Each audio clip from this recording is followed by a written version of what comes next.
Hello and welcome to the Under Centre podcast. I'm your host, Daramar, and I am, of course, joined by Fionn Malloy as always. Fionn, it's great to speak to you again for the second time this week.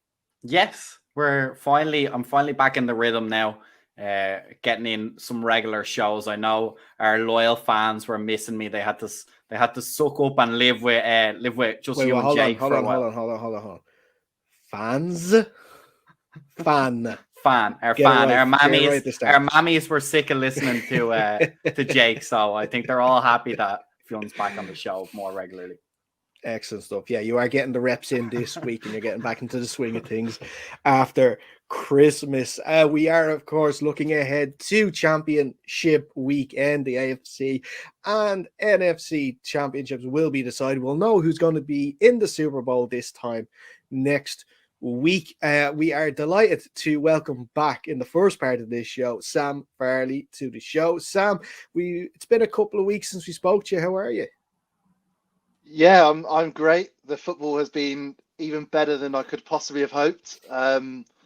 So just roll on Sunday. I don't know if it could be as good as it was last weekend, to be honest, but yeah, let's hope so.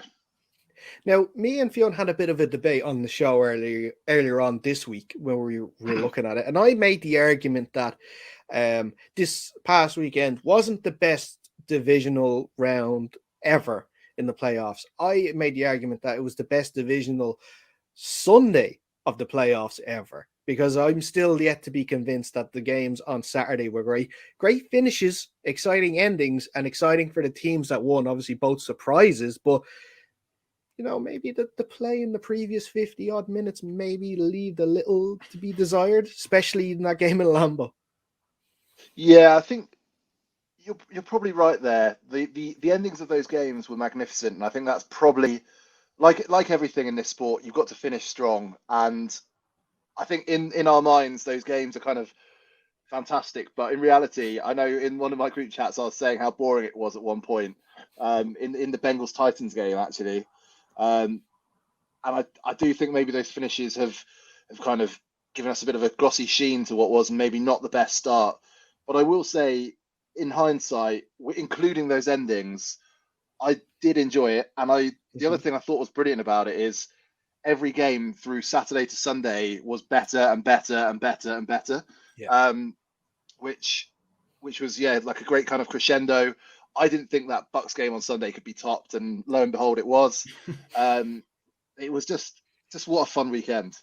Mm-hmm. Yeah. And before we look forward, just looking back really quickly, what did you make of the San Francisco and Packers game? What stood out to me was that Aaron Rodgers looked slightly uninspired. We're used to him just finding ways to win, a little bit like his counterpart there in the Buccaneers, Tom Brady. But it seemed a little flat. He seemed almost passive just to take what the 49ers were giving him. And that was down to some pretty hefty pass rushing, but also it seemed like some of the creativity we usually associated with him wasn't quite there on Saturday.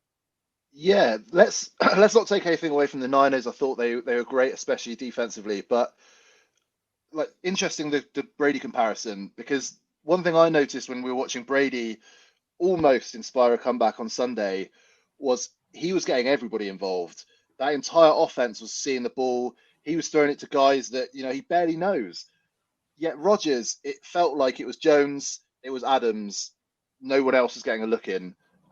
Lazard, who I thought was going to have a really good game kind of beforehand, I think off the top of my head it was one reception. I might be wrong on that, but he didn't get the ball. It felt like he was just relying on guys that he trusts, and at points that was hurting the offense in my view. Yeah, and kind of looking then at well, actually, this is a perfect place. I was going to wait till later. I'll ask it now then, because it seems as though it is the end for Aaron in Green Bay. If it is the end of him in the NFL, we're still yet to be seen. And it could be the same for Davante Adams. Of course, we saw the Instagram image at the start of the year of them both posting the last dance to their stories. So it looks like this was going to be the last dance either way. And I'd like to get your, I know it's very early thoughts about what could happen in Green Bay or what could happen with the two players, but it's looking fairly certain that we won't see either of them back at Lambeau next year. Yeah, and I think Rodgers is definitely gone. I don't. Well, I do see a way back because I don't think they're going to want to lose him. He's been fantastic there. I I do think that perhaps there do need to be some questions raised about what he's achieved there, given his natural ability is incredible, but perhaps maybe the leadership side isn't there in the same way that it is with some of the other top quarterbacks. That might be being a little bit harsh. And I'll be honest, I'm not the biggest kind of Rodgers fan. As a person, I think he's a bit of a weirdo. But I do think that maybe it is time for a fresh start. I think definitely for him, the way I don't know if going back to, I don't know if you remember when there was the MVP discussion, they had that voter that said he wouldn't vote for him. Mm-hmm. One of the reasons was the COVID thing. We'll put that aside. But one of the other things he mentioned was that over the summer, this kind of will he leave, won't he leave? He said he couldn't really vote for someone that he thinks that's not real buy-in. And I actually thought I went back on that in my mind after this game, and I thought that really kind of isn't real buy-in. Do the guys really believe that you love the team, that you're there for them? I'm not sure. And I think for him, he needs to go. Adams is a bit of a tough one. I think they can franchise tag him, can't they? Yeah, they can technically. Yeah. I don't think they're going to want him to go. I think the really interesting thing is kind of where Rodgers would go, because even with the question marks that there are still a lot of teams that would love to have him on board, and I can't blame them. Yeah, definitely. But especially with the money that he's going to get, it looks best that a rookie wide receiver, a quarterback even on his rookie contract, I should say. And I think there's definitely a Chargers interest, or there should be, in Davante Adams. To see Justin Herbert trying to connect with Davante Adams, I think is something that NFL fans will definitely want to see. But that's my initial sort of where I'd like to see him go. Fiona's still adamant that he's going to go to Washington, but let's just see how that. I'm not even convinced if I want that to happen, to be honest. For all the reasons that have been outlined, I think Washington at the moment needs a good hand on the rudder, and while he's got plenty of talent, as you mentioned, the leadership maybe stands the question, and that's such a young roster. I don't know. I'm saying Adams, not Rodgers. Oh, Adams. Sorry, I beg your pardon. Yeah. We'll take Adams, no problem. Yeah, absolutely. No, Rodgers. No question marks there. No question marks there. Rodgers in Washington actually would be great to see, just for the sheer soap opera like things that will be going on in there with the owner and him and the actually, I kind of want that to happen. The whole building might actually burn down. It really would. I think this next step in Rodgers' career is going to be fascinating, because he's got this ability. We all know how good he is. And there's an expectation that wherever he goes, he's going to elevate them into being contenders immediately. And I don't think it's good. Like, if he goes to Denver, which I know is one of the highly kind of rumored places, I don't know if they're instantly contenders. And I think a lot of his kind of legacy will be kind of born out of how well he does at this new team and how quickly he can turn them around. And again, like we've mentioned, the questions about leadership, we might be being a bit harsh there. I don't know. But these are questions that will be answered if he does move on, I think. So I think it's a fascinating offseason coming up. Yeah. Well, let's have a look at the positive side of the game, and let's talk about the Cincinnati Bengals. Like, Sam, the Cincinnati Bengals are in the AFC Championship.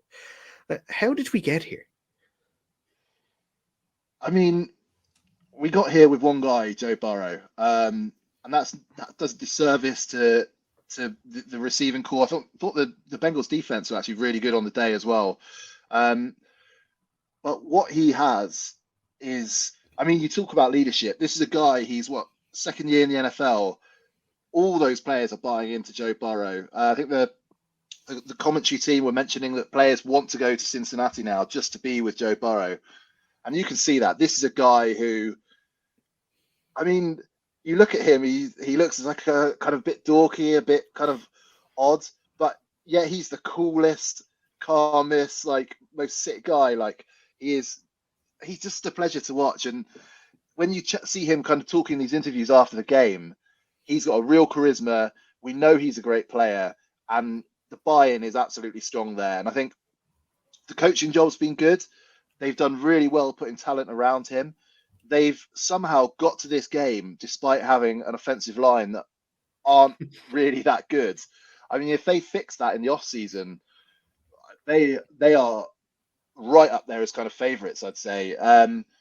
But this rivalry we're going to have in the AFC now, Burrow, Herbert, Mahomes, and Josh Allen.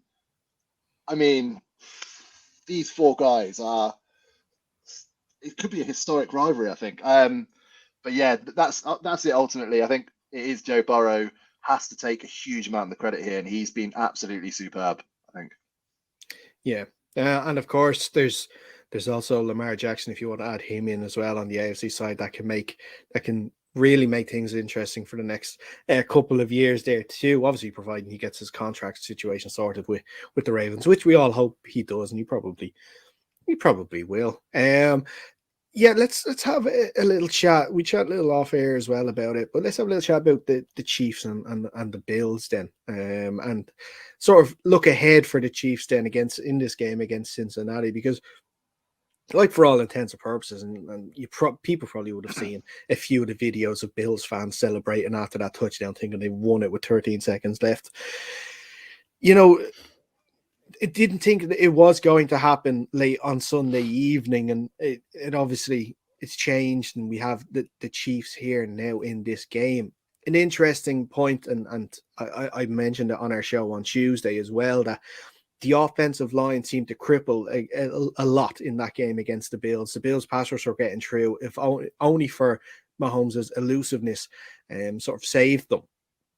Similar to, what they saw at the end of last season. Of course, Mahomes is not battling with a turf toe injury at this stage, but Cincinnati do have their own pass rushers that are going to cause the Chiefs a lot of issues, and with the money that they spent in the offseason as well to fix this offensive line, that they're going to be expecting a better outcome and a better performance from their offensive line this week if they want to make it to the Super Bowl. Yeah, I think so. I mean, that Bills defense is seriously nasty. I think the Bengals, whilst they've actually improved almost week on week, and they were great last week, I don't think they're quite as kind of tenacious or as dangerous.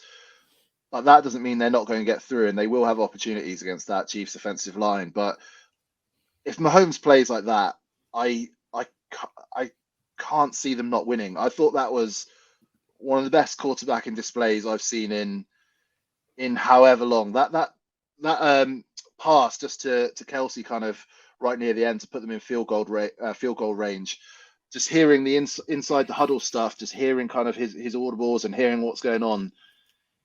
To have that just ability, that coolness, that calmness under pressure, to see these things is incredible. And I don't know if you saw it, the stats about his heart rate through the game that have come out that are just, it's absolutely mind blowing how cool he is. And I mean, ice in the veins seems to be this phrase that's overtaken the NFL world in the last couple of months, but he's got ice in his veins. He is so cool under pressure, and just some of the throws he was making was so ludicrously kind of, how do you say, kind of, I guess, improper technique, but they're so effective. He's changing the position. I mean, we don't talk about him as a running quarterback. We don't see him rush a huge amount because he doesn't really need to. But when he does have to do it and he can scramble, he is so dangerous in the open field as well.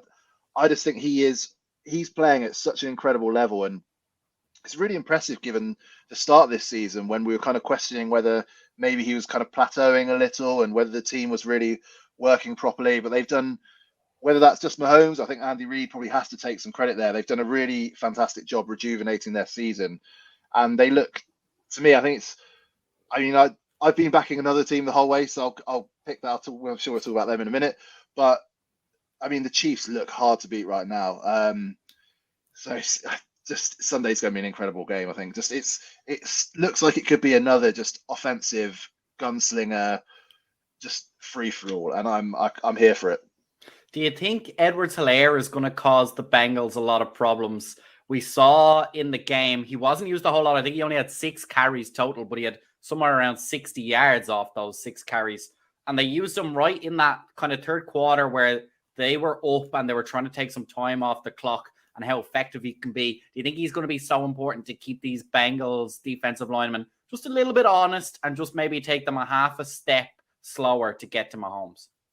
Yeah, I think he is. I think that kind of sort of duo of McKinnon and CEH kind of worked really well together, which is kind of quite surprising given I think they're fairly similar in kind of backs. You've not got like a massive kind of guy who runs through the tackles and a smaller kind of third down guy.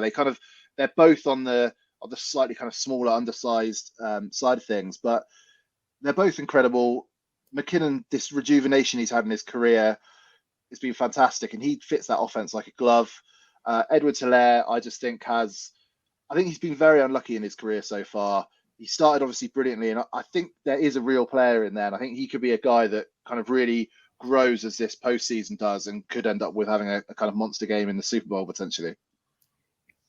Yeah, let's move over to the NFC side of things then, and the Rams, of course, entertaining the 49ers after their win that we mentioned against Green Bay, where they didn't score an offensive touchdown at all, and they still actually won that game. Still one of the crazier stats to have ever come out of the playoffs. But the Rams are a team that are letting opposition come back in the second half against them, and they're struggling to score points in the second half, and we saw that against on Sunday against the Bucs, only registering 3 points. Now, albeit 3 very important points, the ones that won them the game, but they seem to be struggling to sort of, put teams away at the moment. They do, and there has to be kind of real concern for McVay there. But one thing I think could actually be a kind of real benefit for them is that they've kind of been through that near-death experience on Sunday, and they came out of it. You could see, was it Akers who kind of gave away that fumble? He was just on the sideline looking distraught. Mm-hmm. He thought the game was over, and you could even as the Bucs kept getting closer and closer in terms of scoreline, it would cut to the sideline of the Rams, and they knew it was coming. They've seen this film before. They know what Tom Brady comebacks are about.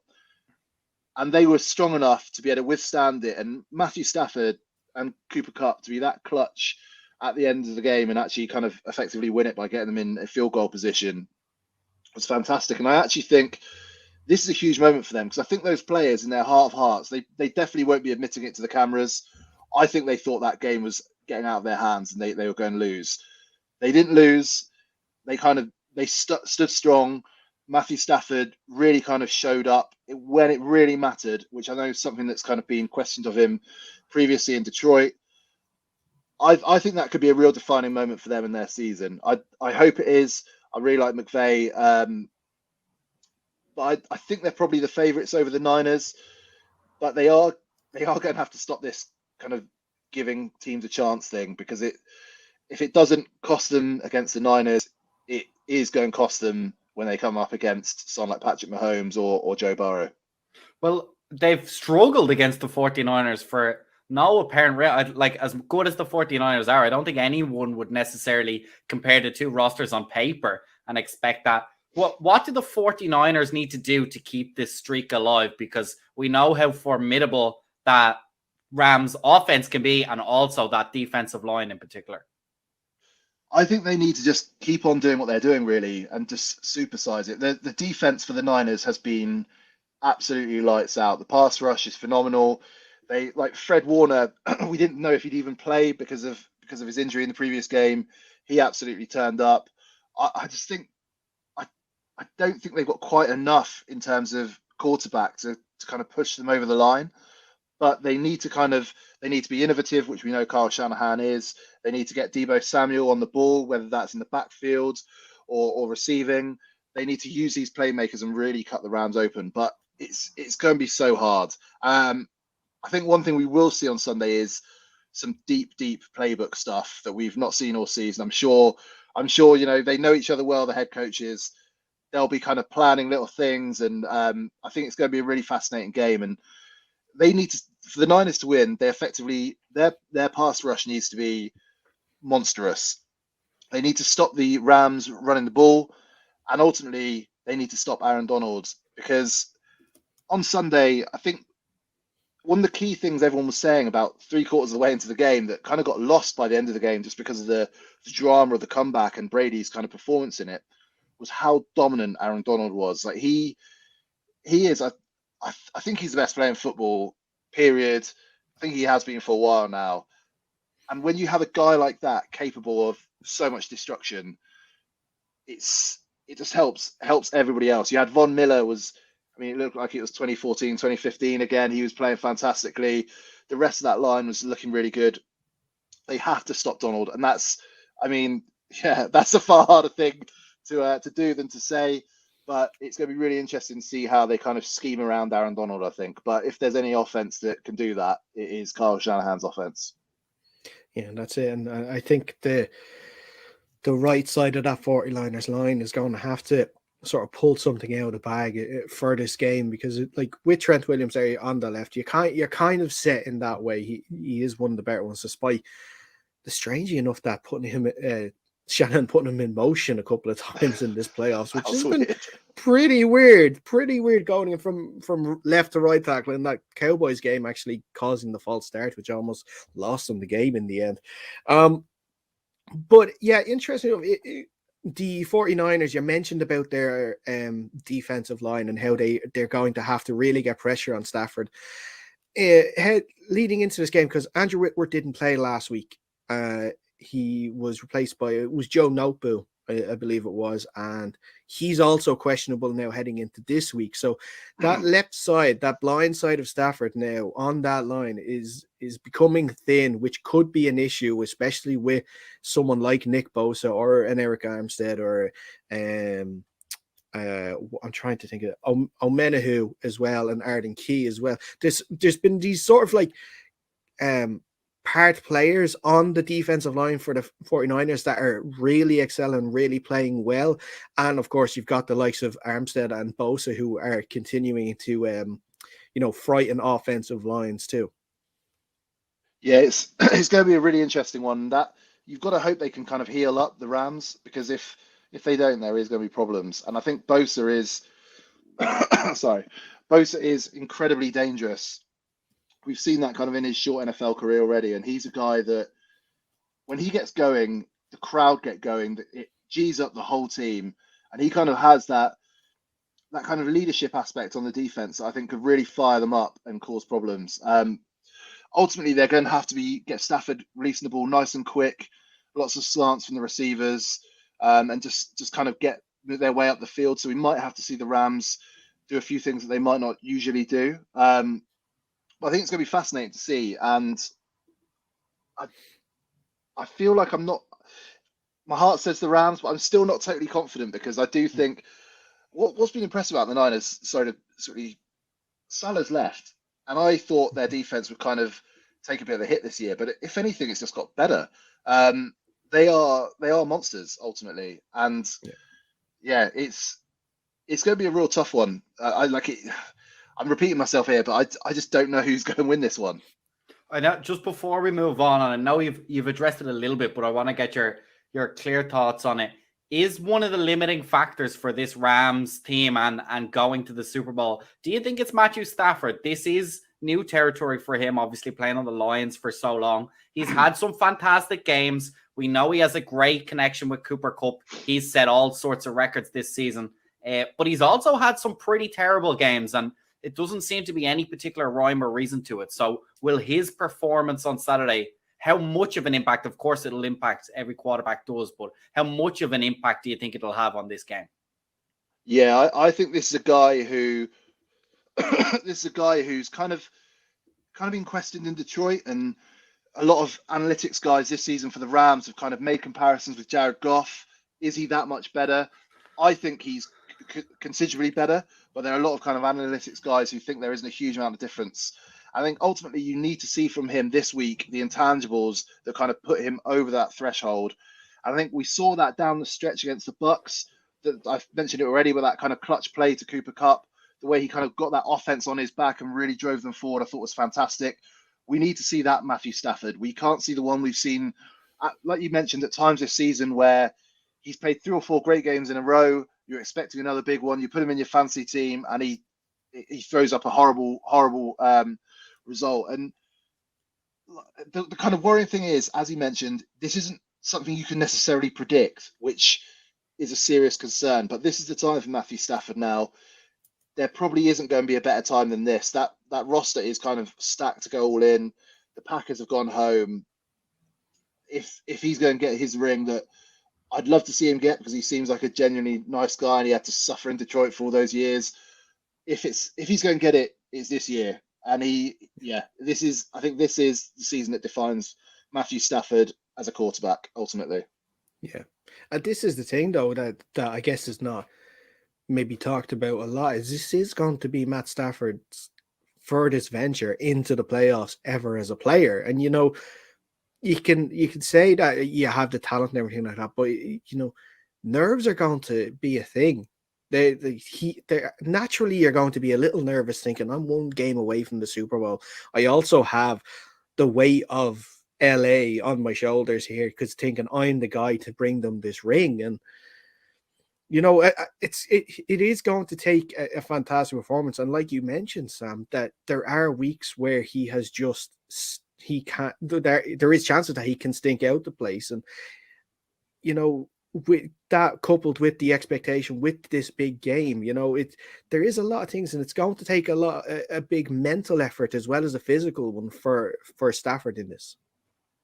Yeah, I think it's interesting you mentioned the kind of mental effort side of things, because I do think there are times where a lot of his mistakes do look like they're kind of mental errors or concentration errors, as opposed to necessarily technical errors or kind of playbook errors or anything. So I think that is something he kind of really needs to work on. And I think the offense, and in particular McVay, I think needs to be talking to him throughout that game. I'm sure he will be, and just kind of keep him on the straight and narrow. And just, if you let Matthew Stafford be Matthew Stafford, I think it's going to work out well for the Rams. But ultimately, you need to kind of give him the least pressure he can have, keep things simple, and just let him play. Yeah, and then finally, Sam, before we let you go, who is going to the Super Bowl? Chiefs versus Rams, I think. In all honesty, I think the Bengals could do it as well. I don't think I don't think the Niners almost deserve it, because I think at times this season they've been, especially at the start of the season, abject. But when they had their last kind of Super Bowl run, getting to the Super Bowl a couple of years ago, I actually thought every single week I thought they're going home now, and they didn't. They just kept on rolling, and Kyle Shanahan seems to have that kind of ability just to do that. So I'm not going to rule anyone out, but for me, the Chiefs, what we saw last Sunday, I don't think they're going to lose, and the Rams, arguably the kind of more tricky game, I think they'll do just about enough. I do think, as I mentioned, that kind of that mental hurdle of being able to defeat a Brady when he's in his comeback mode, I think that's going to be something that's going to do fantastic wonders for them and their psyche. And I think that'll probably put them over the top. Yeah. And hey, who wouldn't want to see another repeat of the Rams and Chiefs after their, what was it, 53-50 game there a couple of years ago? I think we'd all be okay with that. Could you imagine? Well, look, it'd be better than like a Rams Patriots Super Bowl we had a couple of years ago. As long as it's not that, I don't mind. As long as there's more than 20 points scored by each team in it, I'll be happy with that. But listen, Sam, it's always great to speak to you. Thanks so much for taking the time to chat with us today, looking ahead to the games. What are you going to be doing for the games on Sunday? Are you chilling out, or are you going to be going out for it? I'm going to keep this one quite chilled. Chill out, enjoy these games, struggle with work on the Monday, no doubt. Yeah. The Super Bowl is going to be a different matter. I'm going to keep my powder dry till then, I think. Yeah, I'm just so excited for these games, guys. What we saw on Sunday night was a historically good kind of couple of games, and realistically, it probably is not going to be quite as good as that again. But it kind of whets the appetite so much. Have a couple of beers at home, bag of Doritos or something. Yeah, enjoy the games. Next stuff, the right way to do it. And don't worry, we'll all be sort of like mentally with you there on Monday, all struggling after watching the games, for sure. But listen, like I said, as always, it's brilliant to talk to you. We no doubt will be speaking to you again, if not before the Super Bowl, definitely after it, to see what you thought of it. Definitely, that'd be great. Thanks, guys. It's been a pleasure. Thank you. No problem, no problem. We're going to take a quick break, but when we come back, we're going to be speaking to Sky Sports NFL analyst Jeff Reinebold, looking ahead to the weekend's games.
And you're welcome back to the second part of the Under Center podcast. Of course, Dara and Fionn here with you. Big thanks to Sam Farley for speaking to us there in the first part of the show. But we're delighted to be joined by Sky Sports analyst and, of course, all-round football guy, knowledgeable guy, I should say. And he is the face of the NFL on Sky Sports. That is Jeff Reinebold. Jeff, it's great to speak to you. This time, not while you're on a plane, so it's great to see you, speak to you in person for sure. How have you been?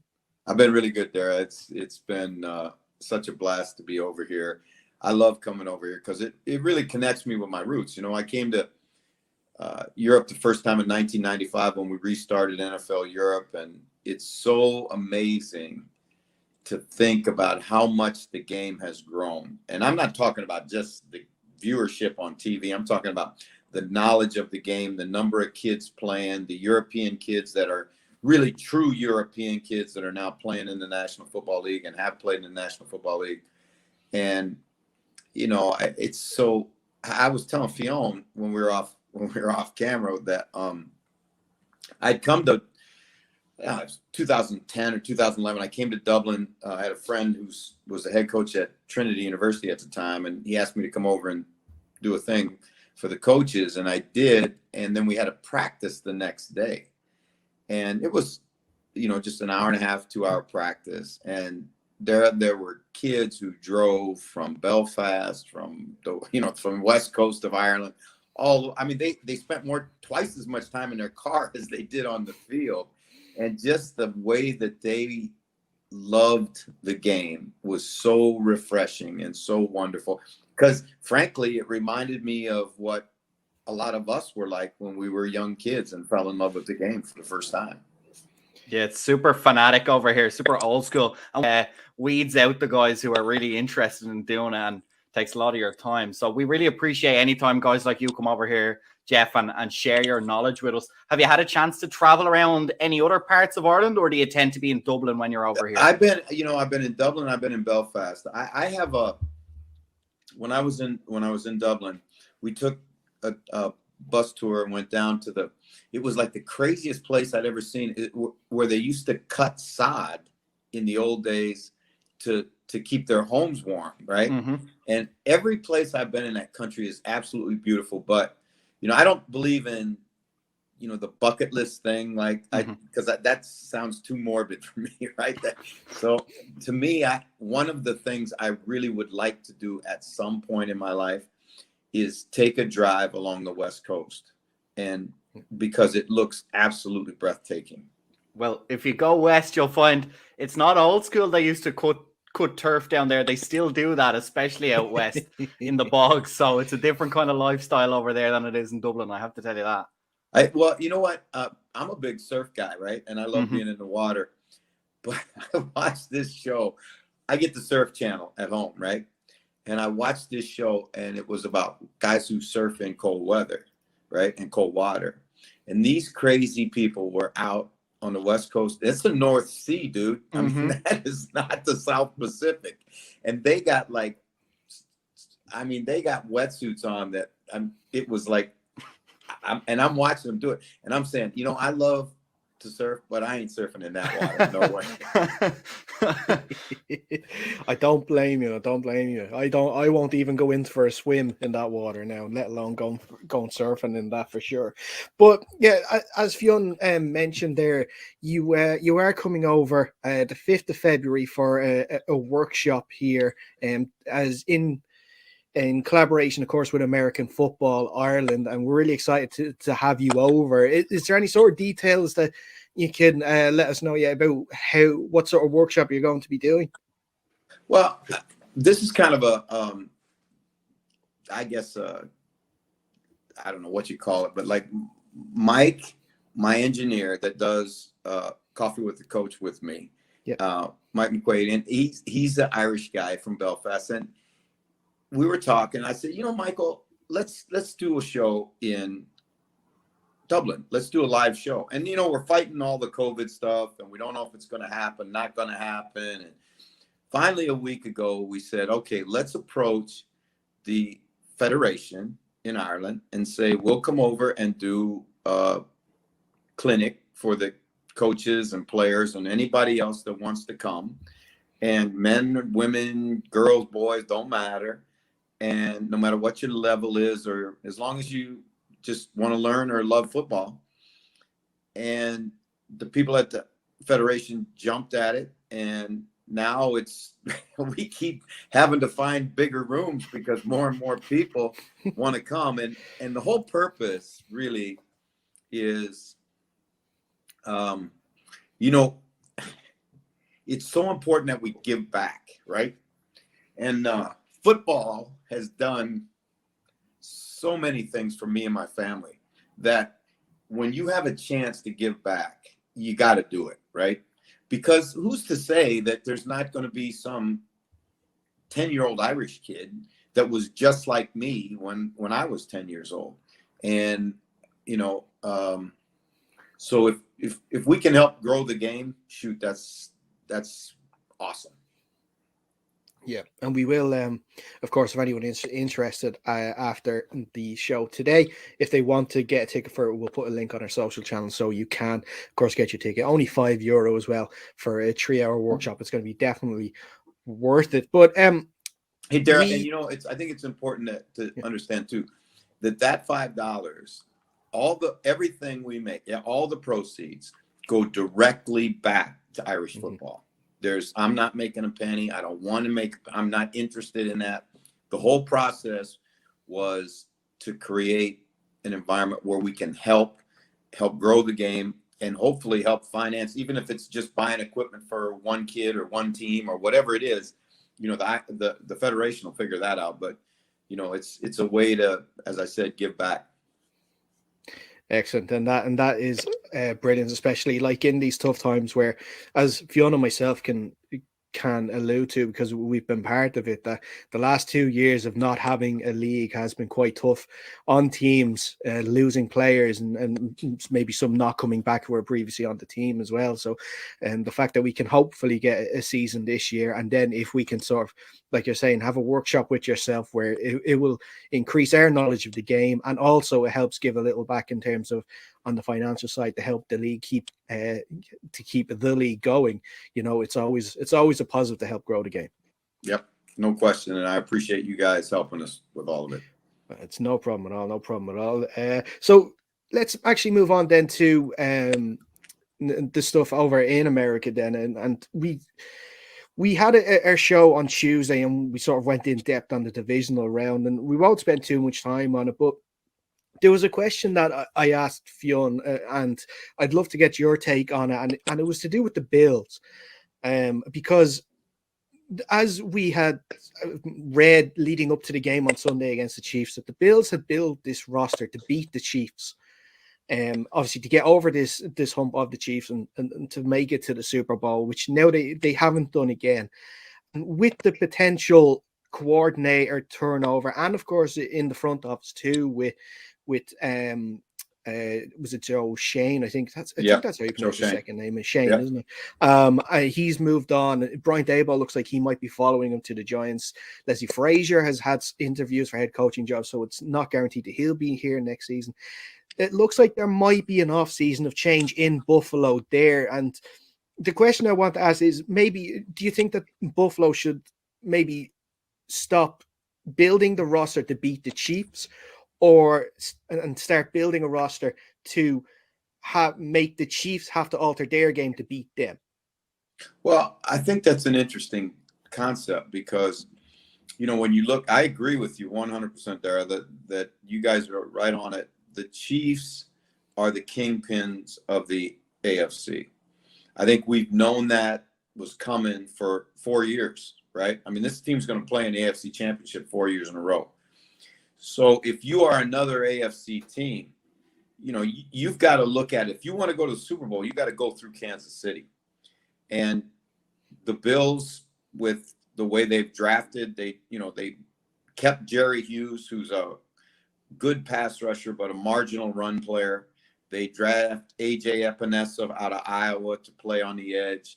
Then they draft Rousseau, and then they draft Boogie Basham. They bring in Efe Obada, who can, play in run downs and then drop down and play tackle. They draft Ed Oliver, who's an undersized, up the field inside guy. Well, all those guys were drafted with the mindset of, we're going to have to find a way to rush for and get to Patrick Mahomes. And we saw last weekend that that's a great concept, but it's a real tough thing to do because Patrick Mahomes, is a much better athlete than people give him credit for. And he has the ability to avoid the rush. He understands where pressure is coming from. He's got great concept of the game. And, we saw numerous times in that game that the Bills defensive lineman won the down. They won the pass rush competition, but they couldn't they either hit him or couldn't sack him, or he got out of the rush or whatever. So that's the conundrum, right? Because you're not playing, if you're the Bills, you're not playing to beat Miami or even the Patriots now or the Jets, right? You're playing to get to the Super Bowl because that's the end all be all for all of us in pro sport is the championship. Now, for them to change the narrative, now you're talking about going the direction of the Titans and some of those other people and say, okay, we're going to load up on offensive linemen. We're going to pound the ball. We're going to get a great running back. We're going to pound the ball, shorten the game, keep him off the field. The old school way of winning in the NFL. But that philosophy has really fallen by the wayside. And the NFL, but let me just say this, the NFL is a cyclical industry. What once was popular will again be popular, right? Can you outscore him? I don't know. I mean, what more could Josh Allen do the other night, right? I mean, what more could Gabriel Davis do the other night? And they still couldn't win.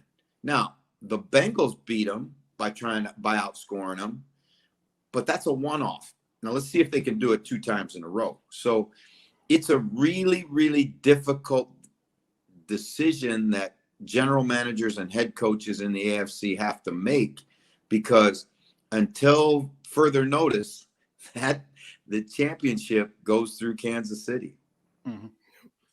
Jeff, we've been treated to a fantastic weekend of football just there in the divisional round, probably Sunday more so than Saturday, but has there been a standout performance for you so far in these playoffs? Do you lean more towards the star power of, say, Patrick Mahomes or the Cinderella story that has been the Bengals so far? Or is there a different player or team that stood out to you in these playoffs? Well, every one of the games, obviously, this is the first time in the history of the National Football League that you've had any kind of a weekend like this. You're talking about 4 games all decided in either overtime or the last play of the game, right? As a matter of fact, in the history of the NFL playoffs, right, there have never been more games than we had in this weekend decided at the last play, right? I mean, that's phenomenal. You think all the games played in the playoffs since the playoffs started, there have never been that many, not just in one weekend, but total, right? So each one of these games had such an incredible storyline. And, you know, Tampa Bay is beaten up at receiver and they look bad to open the game. And then all of a sudden, just when the Rams have a chance to put it away, they drop the ball. They put the ball on the ground at the 1 yard line going in. And then you give Tom Brady another chance. It's like playing Russian roulette, right? There's a bullet in there somewhere. I just hope I don't blow my head off, right? And they came real close to blowing their head off. And that was against a team that was down to Mike Evans, an aging Rob Gronkowski, and that was about their offense after they got behind, because you couldn't run the ball, you know, anymore with playoff Lenny. And, you know, the Packers, it's the frozen tundra. It's whatever it was, 20 degrees below zero. I don't know what it was, but it was cold, right? San Francisco comes in, and it looks like in the first quarter it's going to be a blowout. And then the next thing you know, we're in a dogfight, and they get a punt. San Francisco wins fellas, think about it. The 49ers won a playoff game in the National Football League in the divisional round and did not score one offensive point. Not one. Yeah. Has that ever happened before? I don't know. But I'm telling you, it's worth the research guys getting on it, because not a point. I do think there was, and this is because I know about a good bit about Seahawk history, but there was a playoff game against the Vikings a couple of years ago, which finished 9-6, all field goals. All right, that was the game where the Vikings missed I think the Vikings missed the field goal at the end of the game. Chip shot at the end. It was the outdoor game in Minneapolis. It was just about as cold as it was in Green Bay, right? That's the one. Yeah. But you know, you say, how in the world is that team going to be playing to go to the Super Bowl with a quarterback that's got a less than 80 passer rating in the playoffs, right? Well, because they're resilient as hell and they're tough. They're physically tough. Now, will that carry them against the Rams? We'll talk about it later. But, you know, I mean, every one of these games, the Titans, everybody's saying the king is back. And I was one of the ones that was using that line. The king is back, right? Since he can't stop the run. Hendrickson's not a run stopper. He's a pass rusher, right? And Tennessee goes out, sacks Burrow 9 times and hits him 13 more. Okay, let's do a little math, right? And I'm not good at math, so bear with me if I screw it up. But 9 and 13 is what? 22, right? Yep. Mm-hmm. Okay. In most NFL games, the offense will have between 55 and 65 snaps in a game. So if Joe Burrow got hit 22 times, that means he's getting hit at least 1 out of every 3 times he snaps the football. And to think that he was on his feet and throwing strikes in the fourth quarter tells you he's got to have some toughness about him. Mm-hmm. I'm pretty sure Jimmy Garoppolo threw 22 attempts in the entire game he played against the Packers. So that'll tell you. Yeah, like I say, man, it's just like every one of these games has an incredible story. Mike Hilton, like Cincinnati, to me fascinates me. Like we could talk about the Bengals the whole thing, but like Cincinnati forever, guys, you know this, has been that place where nobody wanted to go, right? Mm-hmm. It was like Devil's Island. You just did not want to go to Cincinnati. Free agents wouldn't go there. Players got out of there as fast as they could, unless you had some sort of problem. You didn't go to Cincinnati. Well, all of a sudden, here's Mike Hilton, leaves Pittsburgh, right? Pittsburgh, to go to Cincinnati. He leaves a first place team to go to a last place team, okay? Hendrickson's playing on the best defense in the National Football League, arguably, with Sean Payton. And he says, nah, I think I'll go to Cincinnati, right? And it wasn't because they got paid inordinate amounts of money. Joe Burrow is having an effect on that franchise that transcends what he does on the field because people are drawn to him. They want to be a part of what he's cooking in Cincinnati. What do you think about Joe Burrow? Because for me, it stands out that we see a lot of young rookies come into the league, and they nearly live on what I call their flash, like their ability to just run around and be flashy with the football and get through. But Joe Burrow strikes me a lot like Herbert, where he can just stand there and take you apart from inside the pocket at a very mature level for such a young guy. Do you think that bodes very well for his future, especially given he gave the Bengals their first playoff win in longer than I've been alive, I think? Well, Fionn, if you know the kid's history, right? Joe's dad, Jimmy, was a great player at the University of Nebraska. And you guys are going to see Nebraska, I think, next year in Ireland. But Nebraska is one of the, and especially when Jimmy was playing there, it's one of the best programs in America. And then he went up and played professionally in the Canadian Football League, and then got into a coaching career and coached professionally in the CFL. And so Joe has been raised in a coach's family, right? He's none of this is new to him. He's seen the pressure of the playoffs. He's seen the highs and lows. He's watched guys succeed and guys fail. He's listened to the conversation at the dinner table. It's such a unique environment to grow up in, much like Patrick Mahomes, whose dad was a Major League Baseball player. So both of those guys come into the National Football League with an incredible advantage compared to every other rookie, you know? So you look around and you say, Mitchell Trubisky never had that advantage, you know? Go through all of them. Like even Josh Allen, it took him time, more time than it's taken them. Now, he's a transcendent talent, but remember the playoff game his first year? And he's trying to lead a game-winning drive at the end of the game against the Texans, and he gets out of the pocket, and he runs around, and then all of a sudden, he looked like Kyler Murray in the end zone the other week against the Rams. He just threw the ball over his shoulder because he didn't know what to do. Well, he's grown past all that, right? But Patrick and Joe came in with a different background and a different maturity level. So I'm not surprised, not at all. And Jeff, I want to ask then, speaking about quarterbacks, and I want to talk a bit about Matt Stafford and the Rams as a whole, because like that, they did get through in the end against the Bucs after going up so early. One little bit of concern that I have now with the Rams going into this game, not just the fact that they're facing an NFC West team that probably knows them better than any other team, but it's their second half performances this year. I looked back, and since week 14 against Arizona, they've only scored more than 10 points in the second half once, and that was week 17 against the Ravens. They only scored 3 against the Bucs, and they only scored under 6 against the Cardinals in the wild card weekend.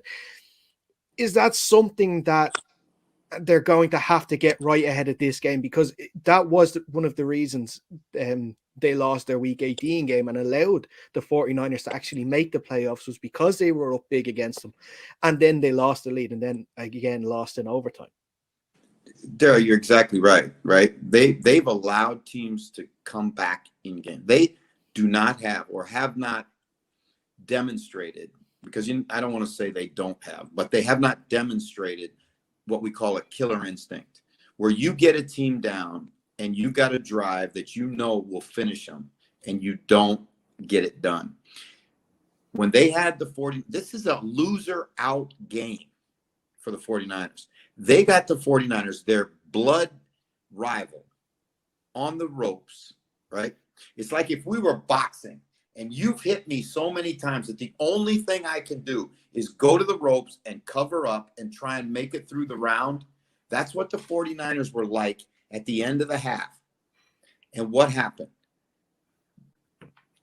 The Rams threw an interception, gave them life. They came back down, kicked a field goal, and it went from being 17-0, could have been 24-0, and now you don't have enough possessions in the second half to win it.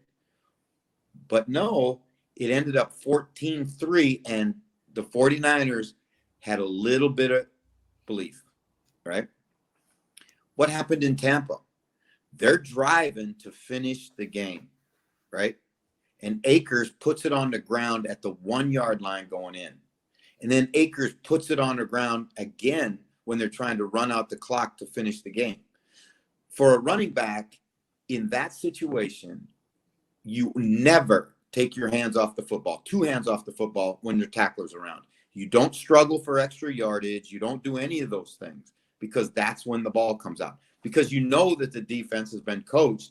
We got to strip at it. We got to punch it. We got to get the ball out. That's our only chance. So the lack of killer instinct right now that the Rams have demonstrated would concern me if I'm a Rams fan, right? Yeah, and it's interesting he did mention Cam Akers because that have been down to, personnel choicing. Maybe it wasn't the right move considering he'd been out for so long to have him in such an important spot like that. Maybe, yeah, like you're saying, over eagerness could have played a factor. And maybe it would have been better to go with the safe hands of, say, Sony Michel instead. Those are the things that coaches. You know why coaches do television? Because of things like that, because of questions like that, because you're never going to be right. As long as Cam Akers puts it on the ground, you're wrong. Cam Akers doesn't put it on the ground, we're not having this conversation, right? So that's the great thing about coaching and playing, right? It's a now business. It's a production-oriented business. And if you don't produce, if you don't finish, you're open to criticism. And there's plenty of criticism of what went on this past weekend. How in the world can you get a punt blocked when you've got 8 to protect the punter and they only have 6? It wasn't even a punt block, right? I went back and I looked at the tape. It wasn't even they were not trying to block that punt. Mm-hmm. The defensive lineman that blocked it, it's just inexplicable to me, right? They put the long snapper, who's a rookie and weighs 220 pounds, against a defensive lineman who's a pass rusher. And he was surprised when he got into the backfield, and then he just reached around the guy and blocked it. Right? And, Talanoa takes it in the end zone, and the game's over with, right? So, yeah, there's going to be a lot of questions asked about that. Sean McVay kicks off and uses no time in a game that has 13 seconds left on the clock. I said it during the broadcast. I said, I can't believe this. They kick off, take no time off the clock, put the ball in Patrick Mahomes' hands at the 25-yard line, and now all he needs is 3 first downs to get a field goal with 13 seconds. So think about that. 13 seconds will be what? Normally, 13 seconds is 2, maybe 3 plays, depending on how the defense plays it. 1 play if you're Dak Prescott running it. Yeah. If you're the Cowboys, it's 1 play. But see, that's what I'm saying. Those are all like the playoffs. The playoffs are full of those kind of things, right? Mm-hmm. Was Tennessee wrong to expect that Henry was going to have large impact on the game? He really didn't. The best running back was, the kid they've been riding with for the last 7 weeks. Yep. But they made the decision to go with their guy. Well, you can argue that one all you want, but it didn't. They're at home, so you can have that discussion on your living room couch as opposed to on the 50-yard line.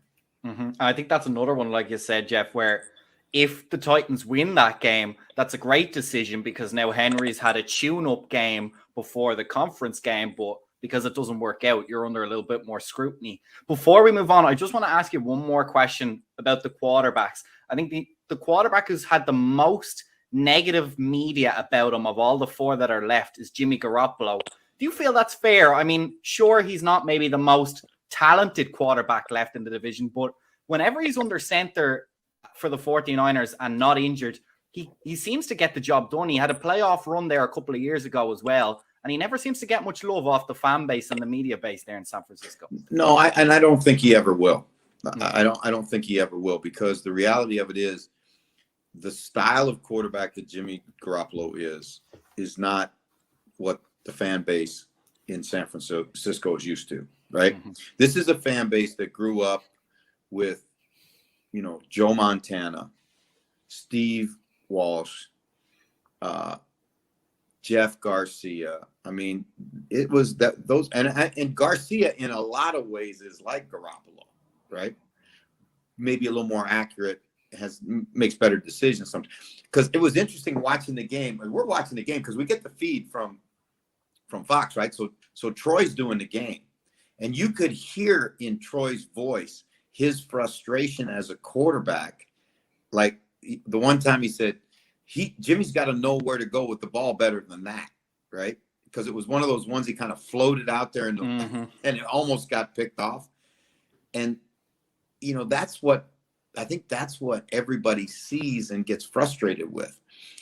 I did a study on him, and one of the things I saw was most of the interceptions that he throws are outside the numbers, right? They're balls that are late outside. And, Shanahan can help him with his play calls in that regard, right? I think it's so critical for a team like that. You may not win because of your quarterback, but you can win in spite of your quarterback, right? Now, that's hard, but that's what San Francisco is going to have to do if they're going to win the championship, I think. Yeah, that stood out to me as well, the fact that even when he did have that release valve to Kittle, it was down the middle, and it strikes me that if the Rams can kind of seal off the middle and force that release valve to be out wide and still get some four-man pressure on Garoppolo, they might have a really good chance of putting this 49ers team under a lot of pressure. Yeah, I think there's so many things about this matchup that are so intriguing. Is Raheem Morris's answer has been typically to play what we call bear, which is, okay, so let me kind of give you a feel for it. They're a 3-4 team, right? So they're going to play with 3 down linemen and 4 linebackers, right? Old school, Buddy Ryan, you can trace it all the way back to him, right? It's a great run defense, and it really is good against the pass also.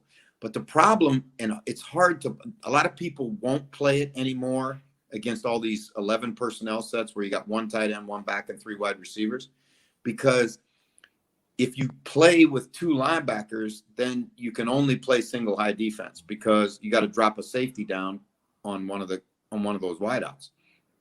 So what Raheem has done, and frankly, I run that structure too, and it's what we did against 11 personnel, is you would just play with 1 linebacker in the box, right? Well, that's tough to do against a team like San Francisco because they run the ball so well. And they give you so much. Guys, nobody in the NFL, over 82%, I think it is, of their snaps, they have some sort of pre-snap motion, right? Nobody in the NFL is like that. So if you take Reeder, who's a good player, he's not a dominant middle linebacker, and all of a sudden he's got all this stuff across his face, and if he takes just even a half step in the wrong direction, they're going to give up a run, right? And the 49ers have shown that their recipe for beating 6 straight times, beating their rival, is pounded at them and pounded at them and pounded at them. And nobody does it better. Nobody has the volume of run plays that they have. Nobody has the motions. Nobody has Kyle Juszczyk. Kyle Juszczyk is the most underrated player in the National Football League. Mm-hmm. I'm going to say it. The most underrated player in the National Football League when you understand the impact that he has on a game. Yeah, for sure. I want to ask then, before we let you go, about the AFC Championship game. Looking ahead to it with, the Bengals getting the Chiefs like we mentioned a little earlier in the piece as well, that Mahomes did find himself running around a lot, beating the pass rusher, the Bills last week. And Cincinnati have their own pass rush there. Of course, you mentioned Trey Hendrickson. Also, you have Sam Hubbard there as well, just to name two of them on the line. And the 49ers and the Rams also have, a very potent pass rush. And the reason why I'm mentioning them is because we saw last year's Super Bowl when Kansas City struggled with their offensive line. They had Patrick Mahomes running for his life through that whole game. He spent a lot of it running for his life a little bit, albeit very effective on Sunday. They did spend a lot of money in the offseason on the offensive line to improve it. They're going to have to obviously win the battles this week, but whether they do or not, and if they make it to the Super Bowl, it's going to be a totally different story against whether it be the 49ers or the Rams. Yeah, there's no question. Because if you look at it, guys, if you look at these four teams, right, there are some very, very big similarities between all of them, right? All of these teams that are still playing today have multiple offensive weapons that they can get at you with, right? So you've got Van Jefferson, you've got, OBJ, you've got Cooper Kupp, you've got Higbee with the Rams, right? The Chiefs have, they got so many guys you can't even name. It's like they got Travis Kelce and all those track guys over there, right? Mm-hmm. And then you go through. Cincinnati claims they got the best three wide receivers in football, and Joe Mixon, right? And so the 49ers, Deebo Samuel might be my favorite player in football right now, because I don't know anybody that does as much as he can do in a game, right? And their running backs are I think underrated, and you don't really have a feel for Brandon Ayuk, how good a player he is, because he's got Jimmy Garoppolo throwing to him. Imagine what he could do if he had Joe Burrow throwing to him, right? And you got George Kittle, who might be, and I truly mean this, he might be the best all-around tight end in the National Football League, because when he gets in, he's a great inline blocker. Kelsey don't want to block nobody. He gets in the way, but he doesn't want to block anybody, right? Kittle, he loves blocking, right? So what else do they have in common? The Rams have three great rushers, not good rushers, great rushers. And Greg Gaines is really undervalued, right? And you look at San Francisco's front, they dress 9 defensive linemen with Joey Bosa, and they just roll them through at you. It's just fresh guys after fresh guys. Eric Armstead, boom, boom, boom. They got ability to rush with 4, right? Cincinnati goes out and gets Hendrickson, and he comes in and has a banner year, right? They're not terrible on the defensive line, right? So you see where the NFL's going. It's weapons on offense, rushers on defense. Weapons on offense, rushers on defense. Now, San Francisco is really chewed up at corner right now. They have zero depth at corner, right? How are they going to match up with all that stuff that the Rams have, right? And then you look at those other teams and you say, yeah, Cincinnati, we don't talk a lot about their secondary, but they got some pretty good players. We saw it last weekend, right? The Rams got Jalen Ramsey, and he got beat by Evans in the fourth quarter, but Evans is the only receiver in the history of NFL that's ever had 1,000-yard receiving yard year, the first 8 years of his career. So he's beaten a lot of guys, right? Mm-hmm. Do you see where I'm going? Right? Yeah. If you want to win a championship, you better have those things, right? Or you're going to have what happened to Green Bay, where all of a sudden San Francisco just doubled Devontae Adams and there was nobody left on the field that could win. Mm-hmm. Robert Tonyan was gone. Valdez-Scantling, a guy. Lazard, a guy. Just guys. You got to have dudes. You don't need guys. You need dudes. Then what are you predicting then for this weekend? Who's going to the Super Bowl? Well, my football brain tells me the Chiefs, right? That's the logical choice. At home, just coming off that huge emotional win. But there are a couple things that make me go, right? How healthy is Tyrann Mathieu? Can the Bengals find a way to get Daniel Sorensen matched up against one of those three receivers, right?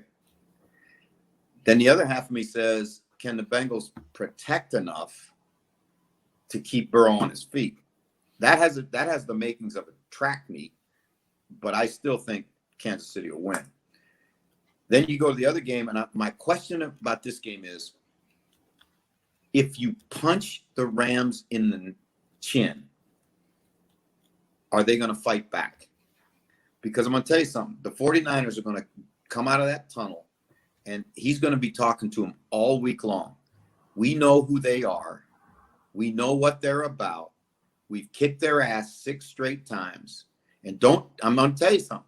They'll have the video clips and the highlight tape and the hype tape, and they're going to show hit after hit after hit after hit after hit.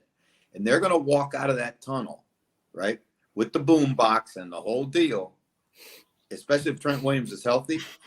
And they're going to go, come on, come on, let's go. Let's see if this is going to be an ass whipping party today, Rams, and you're going to supply all the ass. That's the way they're going to approach it. I'm just telling you. Can the Rams prove that they're tough enough mentally and physically to beat the 49ers? Because they're a better football team on paper. But, men, you don't play it on paper. You play it on AstroTurf. Yep. Definitely 100%. One last question before we let you go. The news broke on Tuesday that Sean Payton is leaving the Saints after 16 years in charge and a Super Bowl. First of all, what was your reaction to the news that you're hearing that he's going to step away, and where do you think this is going to leave the Saints now without a franchise quarterback and now without a head coach? Well, I tell you what, it really is funny for me because I remember going to visit a friend of mine who was coaching at San Diego State, right? I was in college football at the time. This is in the mid-'80s, about 84, 85, somewhere in there. And I go out to visit this guy at San Diego State to talk football. And there was a young GA, and a GA is the guy that goes and gets the coffee and sharpens the pencils and, all that stuff, does all the gopher work.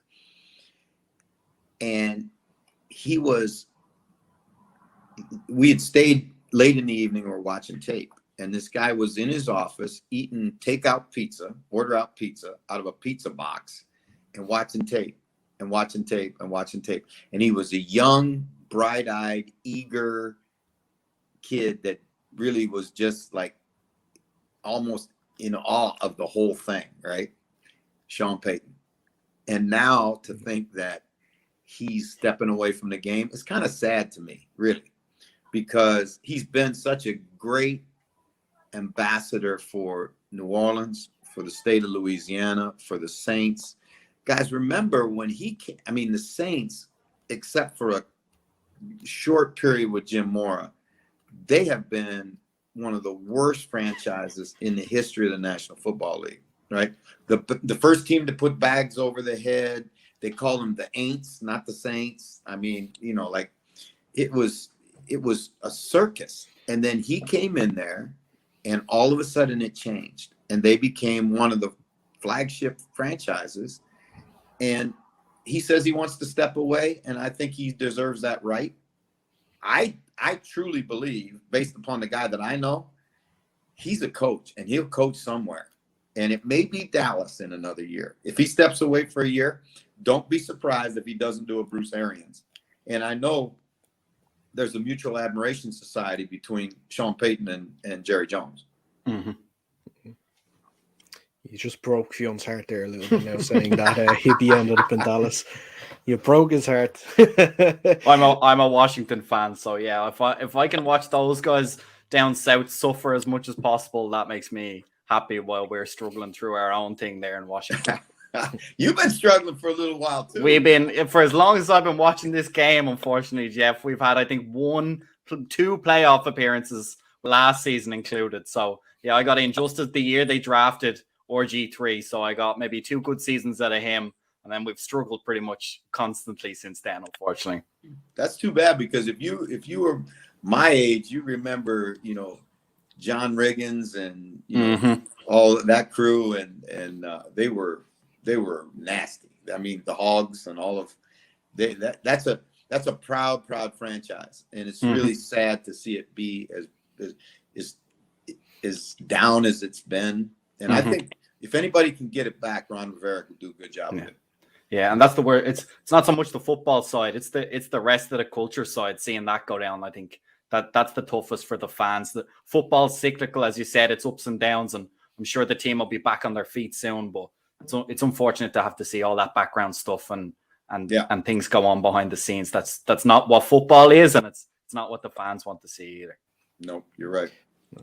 It is funny though that you mentioned that about the Washington team and the glory days of past, because I was watching the old 30 for 30 documentary. It was Al Davis versus the NFL, and the days of the Raiders going up against the Washington in the Super Bowl and the rivalry they had back then. Just remembered that there now. Who's your team there? Seahawks.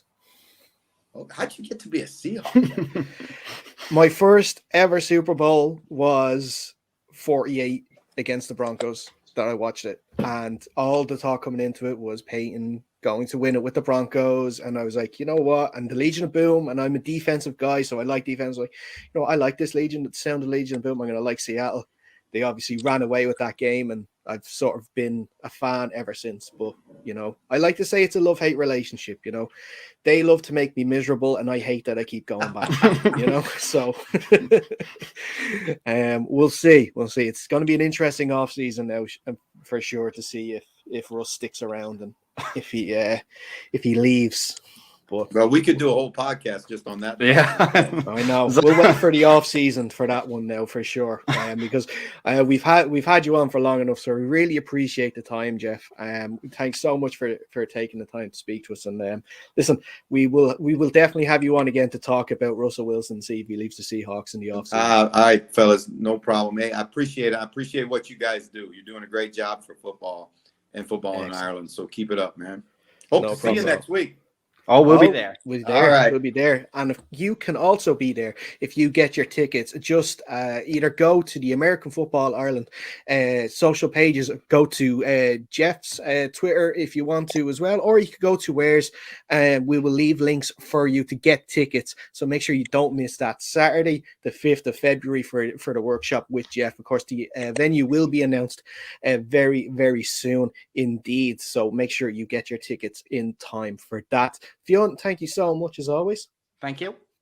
And listen, I hope you have a great championship weekend. And we will be back next week to review it. So until then, stay safe and we'll see you soon.